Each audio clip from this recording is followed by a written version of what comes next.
Bismillahirrahmanirrahim. Assalamualaikum warahmatullahi wabarakatuh. Yang terhormat Ibu Ulfa Lu'lu'il Maknun SPD MPD dimanapun Beliau berada, dan juga teman-teman yang berbahagia yang mungkin berkesempatan untuk menonton video kali ini.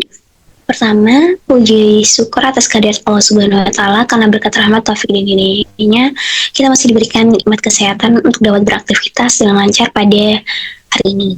Serta salawat serta salam tak lupa kita aturkan kepada junjungan alam Nabi Muhammad SAW. Nah, dengan saya sendiri, Asri Abdiya dengan NIM S1R022002 pada hari ini itu akan mempresentasikan atau memaparkan terkait contoh soal materi sebelumnya, yaitu materi elips. Nah, dimana seperti yang udah kita pelajari pada pertemuan sebelumnya, bahwa elips itu merupakan himpunan semua titik yang jumlah jaraknya pada dua titik tertentu itu tetap besarnya atau konstan. Nah, di mana dua titik tertentu ini maksud itu adalah titik fokus. Oke, here's the thing. Di mana di sini kita punya soal bahwa diminta untuk gambarlah elips yang mempunyai persamaan 4x kuadrat ditambah 9y kuadrat dikurangi 16x ditambah 54y ditambah 61 sama dengan 0. Nah, bagaimana penyelesaiannya untuk menggambar elips dengan persamaan di atas? Ini, itu kita harus mengubah bentuk persamaan umum ini ke dalam bentuk baku dari persamaan elips. Nah, yang udah kita pelajari sebelumnya itu kan bentuk baku dari persamaan elips itu kan x kuadrat per a kuadrat ditambah y kuadrat per b kuadrat sama dengan 1. Atau bisa kita tuliskan sebagai x min h kuadrat per a kuadrat ditambah y min k kuadrat per b kuadrat sama dengan 1. Sama dengan 1. Nah, itu adalah bentuk umum dari persamaan elips. Nah, cara menyelesaikannya adalah kita dengan melakukan manipulasi bentuk kuadrat sempurna. Nah, di mana di sini kan kita punya persamaannya itu 4x kuadrat ditambah 9y kuadrat min 16x ditambah 54y ditambah 61 sama dengan 0. Nah, di sini kita punya dua variabel, yaitu variabel x dan variabel y. Nah, caranya adalah dengan kita mengelompokkan suku-suku yang mengandung variabel x dan y. Nah, di mana di sini kita satukan mengelompokkan variabel x yaitu 4x kuadrat dikurangi 16x kuadrat, kemudian 9y kuadrat ditambah 54y. Nah, 61 itu kan merupakan suatu konstanta. Nah, jadi kita sama-sama kurangkan 61 di kedua ruasnya sehingga diperoleh 4x kuadrat min 16x ditambah 9y kuadrat ditambah 54y sama dengan negatif 61. Nah, itu kita peroleh. Nah, kemudian kita faktorkan koefisien dari kuadratnya masing-masing. Nah, di mana di sini kita peroleh 4 dikali x kuadrat min 4x. Itu sama kayak 4x kuadrat min 16x. Begitupun 9 ditambah 9y kuadrat ditambah 6y ini sama dengan 9y kuadrat ditambah 54y. Sama dengan negatif 61. Nah, kemudian cara selanjutnya adalah kita sempurnakan kuadratnya. Menyempurnakan bentuk kuadratnya. Nah, dimana di sini kok bisa? Kenapa bisa yang 4 dikali x kuadrat min 4x ini plus 4. Nah, kemudian yang ini itu plus 9. Nah, ini sebenarnya ada caranya atau rumusnya gitu. Nah, di sini misalkan kita punya bentuk umum dari persamaan kuadrat itu kan ax kuadrat ditambah bx ditambah c sama dengan 0 kan. Ditambah c sama dengan 0. Nah, kemudian bentuk melengkapkan kuadrat sempurnanya itu kita bisa pakai rumus a x ditambah d kuadrat ditambah e sama dengan 0. Nah, di mana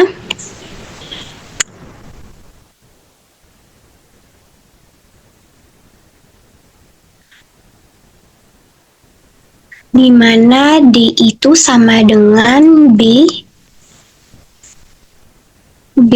per 2A. Sedangkan E itu sama dengan C min B kuadrat per 4A.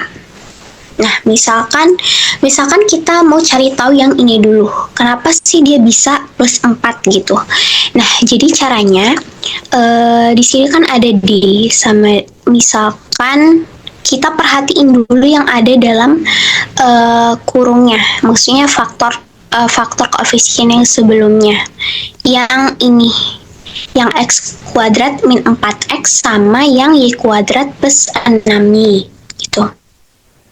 Nah, di sini kan kita punya yang pertama dulu, X kuadrat min 4X. Nah, di mana D-nya itu sama dengan, B-nya kan negatif 4. 2 dikali 1 sama dengan 2. Itu sama dengan negatif 2. Kemudian E-nya, C-nya kan sama dengan 0. Terus dikurangi B kuadrat min 4 kuadrat per 4 kali 1, 4. Nah, E-nya itu kita peroleh sama dengan negatif 4.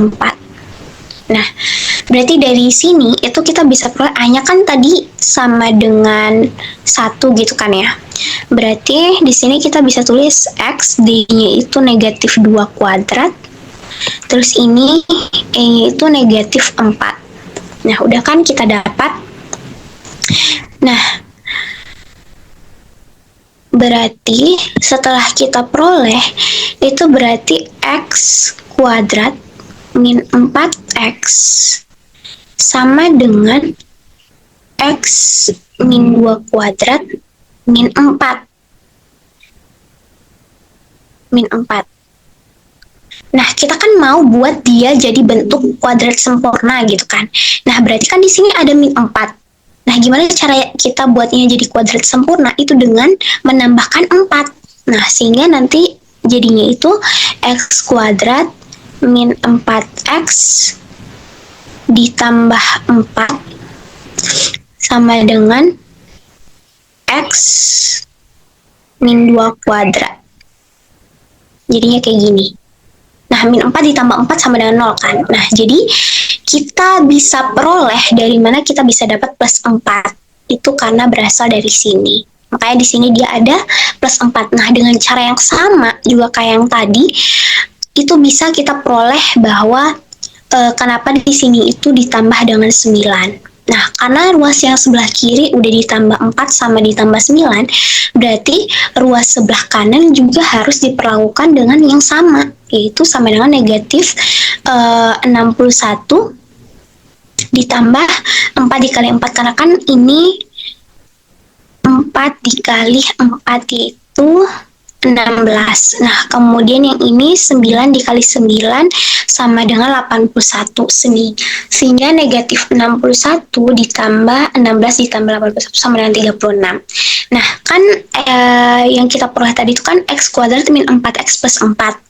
Nah, ini bisa kita jadi kita dapat bentuk pemfaktorannya. Ternyata X min 2 kuadrat itu sama dengan X kuadrat min 4X plus 4 yang kita peroleh di sini tadi. Nah, sehingga yang 9 dikali kuadrat plus 6Y plus 9 juga sama. Ternyata punya bentuk pemfaktoran kuadratnya, yaitu 9 dikali Y plus 3 pangkat 2 sama dengan negatif 60 sama dengan 36. Nah, kemudian kita kan mau mengubah dia ke dalam bentuk elips gitu, persamaan elips. Nah, kita bagi kedua ruasnya dengan sama-sama dibagi 36. Dibagi 36 gitu. Nah, sehingga satu ini kan dari 36 dibagi 36, makanya dia jadi 1. Nah, kemudian 4 dibagi 36 sama dengan 9. Nah, kemudian yang ini juga 9 dibagi 36 itu sama dengan 4. Nah, sehingga kita peroleh persamaan elipsnya itu adalah X min 2 kuadrat per 9 ditambah Y plus 3 kuadrat per 4 sama dengan 1. Nah, kemudian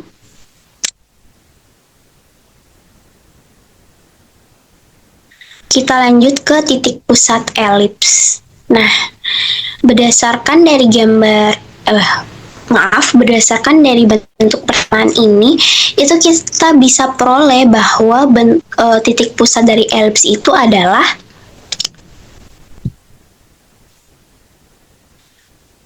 X min 2 sama dengan 0,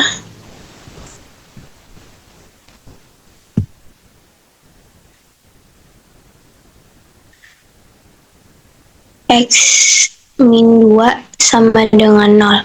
X-nya sama dengan 2. Kemudian Y plus 3 sama dengan 0. Y sama dengan negatif 3. Nah, itulah titik pusat dari elipsnya. Nah, kemudian di sini kan kita punya 9 itu kan sebagai A kuadrat. Kita punya A kuadratnya sama dengan 9. Nah, berarti kalau A, berarti akar dari 9 itu sama dengan 3. Begitupun dengan ini, kita punya B kuadrat. B kuadrat sama dengan 4. Berarti B sama dengan akar 4 itu sama dengan 2. Nah, makanya kenapa A-nya itu sama dengan 3. Sehingga panjang sumbu mayor, sumbu mayor itu adalah sumbu yang terpanjang. Itu adalah 6. Sejajar dengan sumbu X, diketahui pula B-nya itu sama dengan 2, sehingga panjang sumbu minornya adalah 4. Nah, kenapa di sini sejajar dengan sumbu X? Itu karena ternyata yang ini, A kuadrat itu lebih besar dari B kuadrat. Nah, makanya kenapa dia sejajar dengan sumbu X, sumbu mayornya. Sedangkan kalau misalkan dia B kuadrat lebih besar dari A kuadrat, maka itu nanti bakal yang terjadi itu sejajar dengan sumbu Y. Nah, gimana kalau misalkan B kuadrat sama dengan A kuadrat? Nah, itu nanti bukan elips yang terbentuk, melainkan lingkaran. Seperti itu. Nah, kemudian di sini titik fokusnya itu adalah 2 plus minus 5 min 3. Nah, karena dia sejajar sumbu X, berarti H itu plus minus dengan C, koma K. Nah, di mana H dan K itu merupakan titik pusat dari elips. Nah, C itu kita peroleh dari hasil pengurangan panjang sumbu mayor dan panjang sumbu minor. Nah, di mana di sini C kuadrat itu sama dengan B kuadrat min A kuadrat. C kuadrat itu sama dengan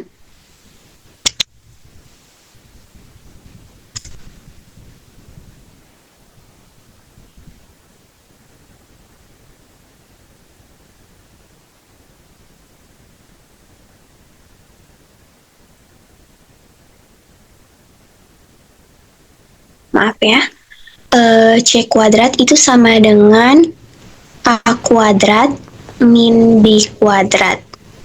Berarti C kuadrat itu sama dengan 9, 3 kuadrat itu kan sama dengan 9 min 4. Sama dengan 5. Jadi C kuadrat. Sehingga C itu sama dengan plus minus akar 5. Nah, jadi di sini harusnya akar ya. Harusnya 2 plus minus akar 5. Itu untuk titik fokusnya. Nah, kemudian yang titik puncaknya yaitu sumbu mayor. Nah, sumbu mayornya ini negatif 1, negatif 3, dan 5, negatif 3. Nah, dari mana dapat ini? Dari mana kita peroleh sumbu mayor dan sumbu minornya? Itu kita peroleh dari mana dia? Dari titik pusatnya, yaitu 2 ini plus minus panjang sumbu mayor A itu sama dengan 3, -3.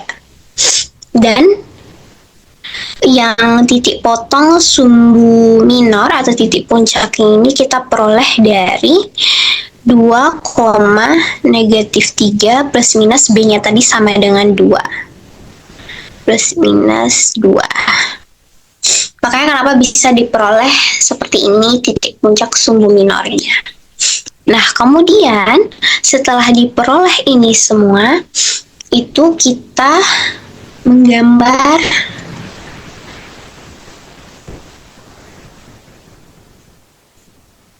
elipsnya, bentuk elipsnya. Oke. Oke. Dimana di sini kita punya yang merah itu merupakan titik pusatnya, yaitu 2,-3. Nah, sedangkan F1 itu merupakan titik fokus yang 2 plus akar 5,-3. Nah, sedangkan yang F2 itu titik fokus yang kedua yaitu 2 min akar 5,-3.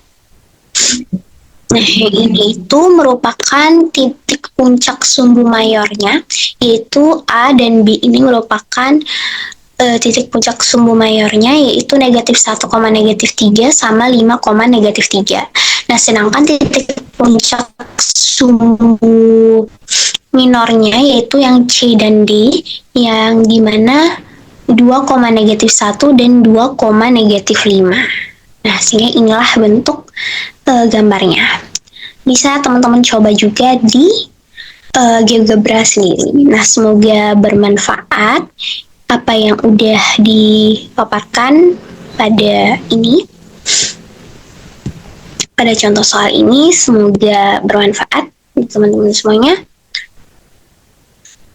Sekian dan terima kasih. Mohon maaf apabila ada kesalahan kata. Wabillahi taufiq wal hidayah. Wassalamualaikum warahmatullahi wabarakatuh.